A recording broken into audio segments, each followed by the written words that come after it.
खून, मुर्दार गोश्त, ये सारी चीजें नजासत गलीजा हैं। खून हो गया, शराब हो गई, इसका एक कतरा भी नजासत गलीजा है। हराम जानवर का पेशाब नजासत गलीजा है। मुर्गी, बतख की बीट नजासत गलीजा है। और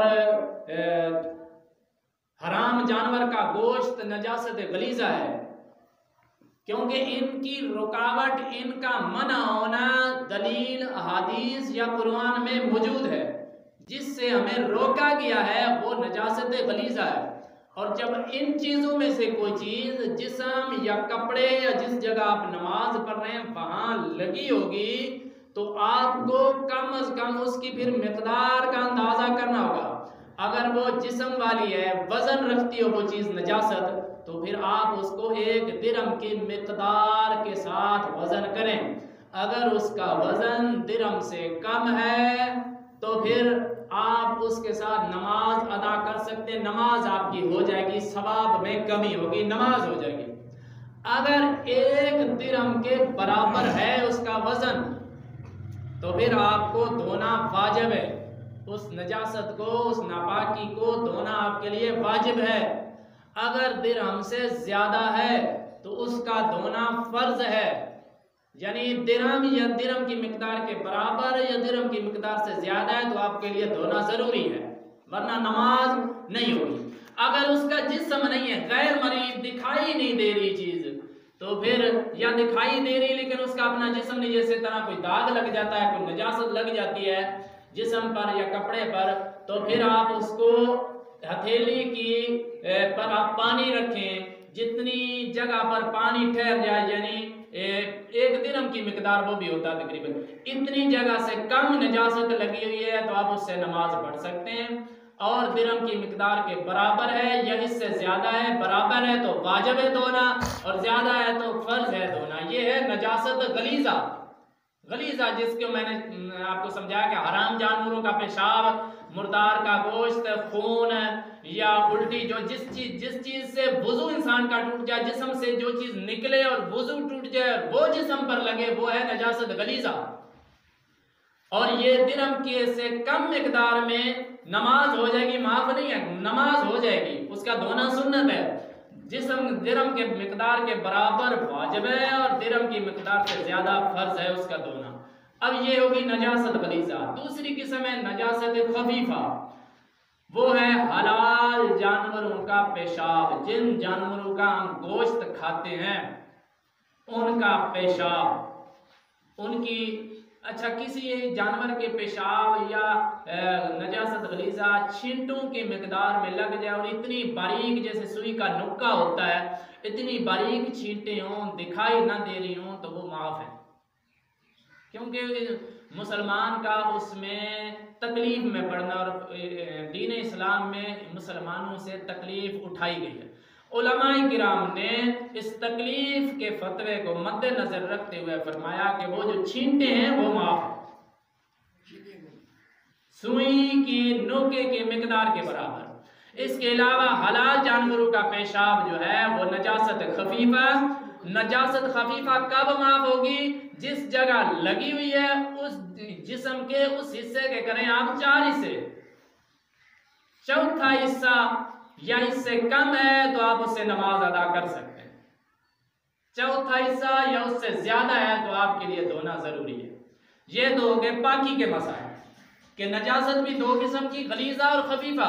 गलीजा होगी तो दिरहम से कम है तो आपकी नमाज हो जाएगी, मोटा जुमला, दिरहम से कम है तो आपकी नमाज हो जाएगी। खफीफा होगी तो चौथाई से कम है तो आपकी नमाज हो जाएगी।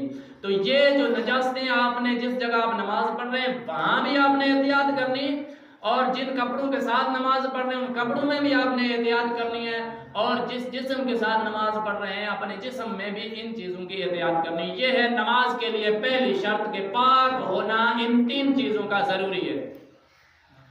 अब दूसरी शर्त क्या थी? सत्र औरत, जिस्म का छुपाना फर्ज है। औरत के लिए चेहरा, हाथ और पाँव में इख्तलाफ है, इनके अलावा सारा जिस्म छुपाना फर्ज है। और मर्द का नाभ से लेकर घुटने तक हिस्सा जो है जिस्म का छुपाना फर्ज है। और इस हिस्से से अगर एक रुकन की मिकदार जिस्म खुला रह गया तो नमाज टूट जाएगी, नमाज दोबारा अदा करनी पड़ेगी। औरत है, उसकी हथेली से कपड़ा कलाई से पीछे हट गया या कहीं से घुटने से पहुंचा ऊपर हो गया और एक रुकन की मिकदार वो खुला रहा तो औरत की नमाज टूट जाएगी, उसे दोबारा अदा करनी पड़ेगी। ये है सत्र औरत। अब आगे तीसरी शर्त नमाज की, वो है किबला रुख मुंह होना।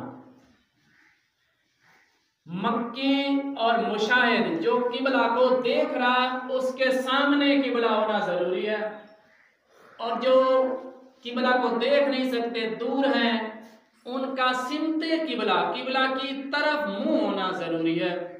अब मैंने पिछले जुम्मे आपको बताया था कि थोड़ा सा कंधा फिर जाए तो उसमें ऐब नहीं है। अगर आपका एक कंधा भी किबले के तरफ है तो आपकी नमाज हो जाएगी। पर आप ये आदत ना बनाएं, क्योंकि मेरे आका अलैहिस्सलातु वस्सलाम ने फरमाया अपनी सफ़ों को दुरुस्त और सीधा रखो, कहीं ऐसा ना हो कि टेढ़ी सफ़ों के साथ खुदा तुम्हारे दिल भी टेढ़े ना कर दे। ये है मजबूरी कि आप किसी उज़र की वजह से किबला से थोड़ा फिर गए तो आपका एक कंधा भी किबला की रुख है तो नमाज आपकी हो जाएगी। लेकिन ये नहीं है कि आप कहें खैर है ठीक है, अगर आप सही तरह दुरुस्त सिमत किबला मुंह कर सकते हैं तो आप किबला की तरफ मुंह करके नमाज अदा करें। ये थी तीसरी शर्त, तहारत यानी पाकी होना, सतर औरत जिस्म का छुपाना और किबला रुख मुंह होना। अब चौथी शर्त जो है वो है वक्त का पाया जाना। वक्त नहीं है तो नमाज ही नहीं होगी। आप जोर के वक्त में असर की नमाज पढ़ना शुरू कर दें तो नमाज नहीं होगी, क्योंकि वक्त जरूरी है, वक्त शर्त है और ये शर्त एक नहीं पाएगी। इन 6 शर्तों में से एक भी अगर ना पाई जाए तो नमाज ही नहीं होगी। जिस तरह आपका सतर खुल जाए तो नमाज टूट जाएगी, आपका वक्त नहीं नमाज का तो नमाज आपकी दुरुस्त नहीं। और फिर इस वक्त के साथ शर्त यह भी है कि वक्त के दाखिल होने का यकीन भी आपको। नमाज जोर का वक्त है, आप नमाज जोर पढ़ भी रहे हैं लेकिन आपको यकीन नहीं है, शक है पता नहीं जोर हुई कि नहीं हुई, तो आपकी नमाज नहीं हुई। यकीन होना जरूरी है, यह भी शर्त है, वक्त के दाखिल होने का यकीन हो। जिस तरह आप किसी को देखते हैं पढ़ ली है, भाई तूने भी पढ़ ली, हाँ पता नहीं टाइम हो, यार वो भी पढ़ रहा था मैंने भी पढ़ ली, उसे तो यकीन होगा। आप उसे देख करना पड़े, आपका दिल तसल्ली और गवाही देता है कि नमाज का वक्त हो गया तो आप पढ़े। तो वक्त का पाया जाना जरूरी है, वक्त के दाखिल होने का यकीन भी हो, यह है चौथी शर्त। पांचवी शर्त क्या है नमाज के लिए? पांचवी शर्त क्या है कि नियत करना।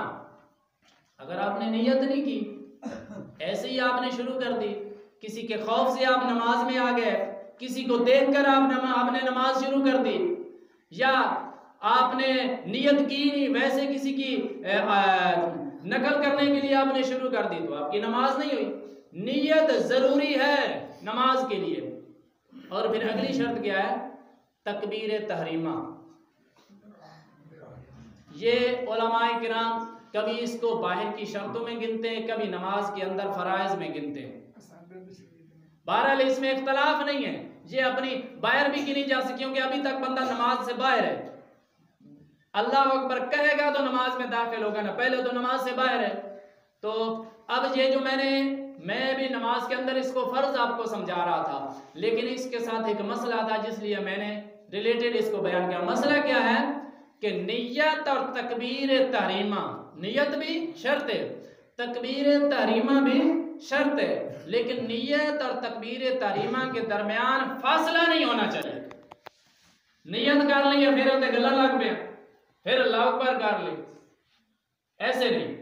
अगर आपने नियत कर ली है तो फिर आप फौरन तकबीर कहें। जिस तरह वक्त के दाखिल होने का यकीन होना भी शर्त था, इस तरह नियत के साथ तकबीर तारीमा के वक्त नियत और तकबीर तारीमा में ताखीर न करना भी शर्त है। यानी फौरन आपने नियत कर ली, और नियत क्या है? बड़े बंदे पूछते हैं सही नीयत कैसे करें, नु तो नीयत नहीं हमने। भाई नीयत है दिल के इरादे का नाम। आपने दिल में जो इरादा कर लिया ना वो है नीयत। आप घर से आए नमाज पढ़ने के लिए तो आप नमाज की नीयत करके आए। आप आकर बैठ गए, मैंने कहा भाई जिन्होंने सुन्नतें पढ़नी है सुन्नत पढ़ लें, आप उठ खड़े हैं। अब किसके लिए उठे हैं? सुन्नतों के लिए। यही इरादा है, यही नीयत है। आप जब उठ गए खड़े हो गए तो ये नीयत है। मैं फर्ज शुरू कराने वाला हूं, आप भी मेरे साथ खड़े हो गए। जब आप खड़े हो गए तो आप फर्जों की नीयत से खड़े हो गए। मैंने फर्ज पढ़ा लिए, उसके बाद क्या सुन्नत होती, आप फिर खड़े हो गए। तो मतलब सबको पता है क्या फर्जों के बाद क्या होती। जिसको पता है, जिस नियत से वो खड़ा हुआ कि अब मैं सुन्नत के लिए खड़ा हूं या नफल के लिए खड़ा हूं, जिसके लिए वो खड़ा हो गया वो दिल के इरादे का नाम नियत है। कुछ भी ना कहे, खड़ा होकर अल्लाह अकबर कह दे, ये नियत उसकी काफी है, इसी पर नमाज उसकी दुरुस्त है। जुबान से कुछ भी ना कहे, खड़ा हो जाए अल्लाह अकबर, इमाम के पीछे खड़ा हो जाए अल्लाह अकबर, फर्ज पढ़ने के बाद खड़ा हो जाए अल्लाह अकबर। यानी उसे पता है फर्जों के बाद मैंने क्या पढ़ना है, फर्जों से पहले मैंने क्या पढ़ना है, फर्जों के साथ मैंने इमाम के साथ मैंने क्या पढ़ना है। जो कुछ उसे पता है उसी की उसने नियत की है, उसी के लिए वो खड़ा हुआ है, तैयार हुआ। दिल के इरादे का नाम सुनना है, नियत है। अब जुबान से जो कहना है यह है सुन्नत, सवाब ज्यादा है इसका। अगर आप मसला मैंने इसलिए किया था कि अगर ना कह सकें तो आपकी नमाज अदा हो जाएगी, कोई हरज नहीं है। जिस तरह इमाम रुकू में था, आप आए हैं तो मसला क्या है कि अगर इमाम के साथ रुकू में आप मिल जाएं, इमाम की पीठ के साथ आपकी पीठ मिल जाए तो आपको वो रकात मिल जाती है, आपको वो रकात दोबारा नहीं पढ़नी। अब आप शुरू कर दें 2 रकात नमाज पर, इतना पढ़ते पढ़ते इमाम तो रुकू से खड़ा हो जाएगा, तो आपके लिए फिर ये है कि आप फौरन जैसे देखें कि इमाम रुकू में, फौरन खड़े होकर आप अल्लाह अकबर कहें और फिर दूसरी दफा तकबीर तहरीमा कहते हुए, और तकबीर तहरीमा पहली दफा कहें, दूसरी दफा तकबीर कहते हुए आप रुकू में इमाम के साथ चले जाएं। कुछ भी ना पढ़ें, सिर्फ क़याम करना फर्ज है। वो आपने जितनी देर में खड़े होकर अल्लाह अकबर किया, एक लम्हा भी आपका खड़ा होना साबित हो गया, आप खड़े हो गए। खड़े होना जरूरी है, बाकी किरात इमाम ने की है, आपके पास, आप पर फर्ज नहीं है किरात, किरात इमाम पर फर्ज है। इमाम ने कर लिया, आप इमाम के साथ रुकू में मिल जाएं। तो यानी नियत जुबान से करना सुन्नत है, ज्यादा सवाब है। अगर ना कर सकें तो दिल के इरादे का नाम नियत है। आप इसी तरह अल्लाह अकबर कर लें। ये है नमाज की शर्त है। पाकी हर किस्म की होनी, जिस्म का पाक, कपड़े का पाक और जगह का पाक, जिस्म का छुपाना, किबला रुख मुंह होना, वक्त का होना, नियत करना और तकबीर तहरीमा, ये 6 नमाज की शर्तें।